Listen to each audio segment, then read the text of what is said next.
Hello there guys, and once again welcome back to yet another new anime series. Our new anime is centered around Ryo Mihara, who died and met an angel after he died in an accident. So the angel gives him yet another chance to live out his life and transmigrated him to another world. Ryo woke up in a house that was surrounded by nature, got some books and a knife to kickstart the new life, and also the magic of water. That angel had given freedom to Ryo to live out this life however he wants, as there is no set mission or agenda behind his transmigration. Hearing that, Ryo thought, why not live a quiet and slow life here? In this world, roughly 20% of people could use magic, and the element Ryo was most suitable with was water. Additionally, that angel made sure to give a little bit of food with a house that repels monsters. So Ryo started to study his stuff about monsters and practice water magic. First he started to conjure it without any incantation. That much was easy, so Ryo got the hang of it quickly. Then he started to complete other jobs like making fire, but the old way was rigged. So Ryo got an idea and started to practice ice magic. He used the chemistry of ice formation to literally turn the bucket of water into one. And after a successful try, he used it as a magnifying lens to concentrate sun rays to create fire. That was nice and efficient. But then the next day, Ryo realized the angel had prepared 2 months worth of food, so he has to start hunting soon. But a little knife won't cut out for it. What he really needs is offensive magic, but his water magic isn't much on the offense. But the angel had said that magic is imagination. The more he grasps the concept of turning his imagination into reality, the stronger it will get over time. And soon, Ryo started to form an ice lance, but it wouldn't shoot like a projectile. So for now he only practiced water bullets and ice lance conjuring. Just like that, days passed by, and soon it was time for Ryo to go into the forest and explore, and collect some useful things. But there he stumbles into a wild boar, and for a moment his body froze from fear. Ryo knew his shortcomings, so he made the land into ice and led the boar to its death. Boar in the encyclopedia are said to be the weakest. Strongest are supposed to be dragons that could destroy a town on their own. And next up was a demon. It was clearly written to pray that you never encounter one.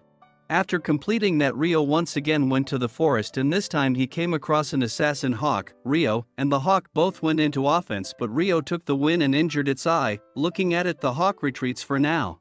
And fighting it made Ryo lose his sense of direction, so he wandered around and night fell. That's when he came near a huge pond where he saw a headless man. Then the next day, and day after that, Ryo kept venturing into the forest, killing beasts and getting stronger over the course of his fights. He even went so far into the ocean, but that was a bit too much. His water magic also kept on advancing, so he could now manipulate his ice and water easily. And after everything, he goes to that pond again to fight with the headless. There was nothing mentioned in the monster book about this type of monster, so maybe it's not a monster. More so, it wasn't hostile towards Ryo. In fact, it was training him in swordsmanship every night, and to aid Ryo, it created a durable sword of ice and gifted him. With it, the journey continues. But one day Ryo again stumbled into that hawk. It had grown darker compared to before, which means it evolved. But Ryo had also become a lot more powerful than before, so he easily gave a tough fight to that bird. Finally, Ryo had to draw out his sword to fight it in the end, but that ensures his victory.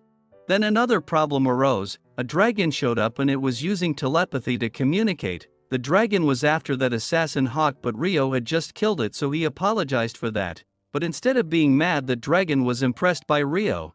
He also noticed the sword and realized Ryo must have gotten it from that guy. Thanks to that, their chat went on long, and the dragon received a call. So he said his name is Lewin and wished to meet again in the future.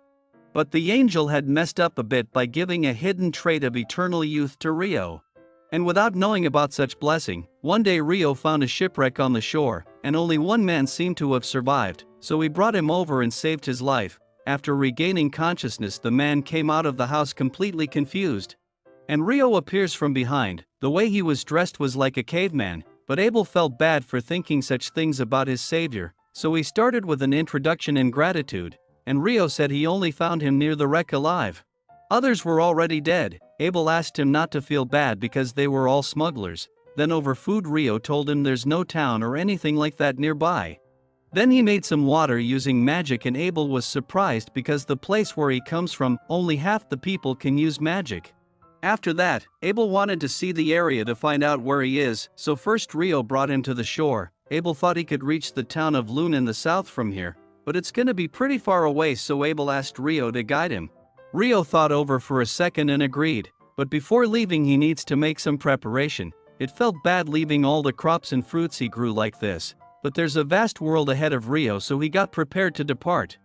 Then at night Rio decided to pay his master one last visit, but Abel thought the guy is going to pay visit to his loved one who must have died here. Well then, Rio thanked his master for all the teaching until now. But before leaving he wanted to have one last fight with everything on the line, because from the next day on he won't be able to learn anything more. So after the spar his master brought out clothes to give as a parting gift. With it, everything was set and Rio got ready to leave his home. Then as they came across a boar, Abel showed a new kind of skill that exists in this world. It's a combat skill that swordsmen could use. Then they continued and came across a lizardmen area. They tried to avoid it but the lizardmen sniffed them out. Abel got a little tense since fighting in marshland would have been hard, but Rio made the fight too easy. But making this many ice lances at once was amazing, and Rio was so chilled that it looked normal. With it they continued their journey and Abel taught him about the three kingdoms, Central Province, Djibouti and Handliu Foundation. Rio especially took a dislike to Djibouti's name. And as they were passing through an open field talking about that, a group of stone golems surrounded them. Abel fought and made a hole into one, but the golems were growing themselves back, so Rio made a big ice cube and dropped it over them. With that way they cleaned the whole area. Then, night fell and Abel talked about dungeons in the Central Province. The town they are heading to has one as well. Along with dungeons, elves and dwarfs are in this world too. There are few dwarfs in Loon Town but only one elf. Then, Rio was guiding the way and Abel couldn't figure out how Rio knows about a human territory location. Rio can't say he learned it from Lewin, so he kept it a secret for now. But there they encountered a griffin. Both froze solid because they knew one wrong move and they're dead, so they threw meat in the air to let it take away. Because fighting it was certainly death, so they made a smart move. Then they arrived near the northern mountain ranges, but it's the area of Wyvern. It takes specially trained adventurers to just hunt one, and even then casualties are inevitable, but Rio was built different. He picked the fight with their group and easily started killing them all. Later Abel extracted their core and continued the journey. And right there our episode 1 and 2 ends, so stay tuned, watch another one as well, and for that, subscribe the channel and don't forget to hit the bell icon or you'll miss the latest updates. Till next time guys, take care.